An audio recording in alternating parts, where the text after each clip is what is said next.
તો નમસ્કાર મિત્રો, એકવાર ફરીથી અમારી યુટ્યુબ ચેનલમાં તમારું સ્વાગત છે।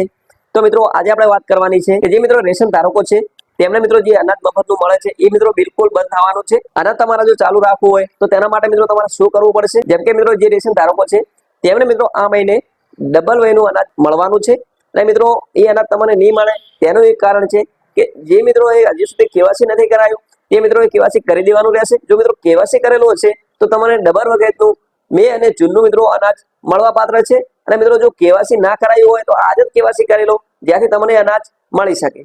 તો મિત્રો કેવાયસી કરવા માટે તમારે મિત્રો મામલતદાર કચેરી, ગ્રામ પંચાયત અથવા તમારા મોબાઈલમાં જે એપ્લિકેશન છે માય રેશન કરીને મિત્રો તેનાથી તમે કેવાયસી કરી શકો છો। મિત્રો કેવાયસી કરવાનો મિત્રો ફાયદો એ છે કે એવું આટું નથી કે રેશન કાર્ડની અંદર જ મિત્રો વસ્તુની તકલીફ પડશે, પણ મિત્રો જો તમે કેવાયસી નહીં કરાવો તો કેવાયસી ની અંદર મિત્રો જે સરકારી લાભ મળે છે જેમ કે આવકનો દાખલો વગેરે એવી અલગ અલગ યોજનાઓ આવે છે, એમાં મિત્રો જો કેવાયસી નહીં કરેલું હોય તો મિત્રો તમને લાભ તે નહીં મળે। તો મિત્રો આજે જ કેવાયસી કરાવો, જે તમને અનાજ મળે છે એ મિત્રો અનાજનો તમે લાભ લો। તો ઉમ્મીદ કરું છું મિત્રો આ વિડીયો જો તમને પસંદ આવ્યો હોય તો એવા રેશન ધારકોને શેર કરો જેમને હજી સુધી કેવાયસી નથી કરાયું, આજે જ કેવાયસી તે કરાવી લે। તો ચાલો મિત્રો વિડીયોને કરીએ એન્ડ।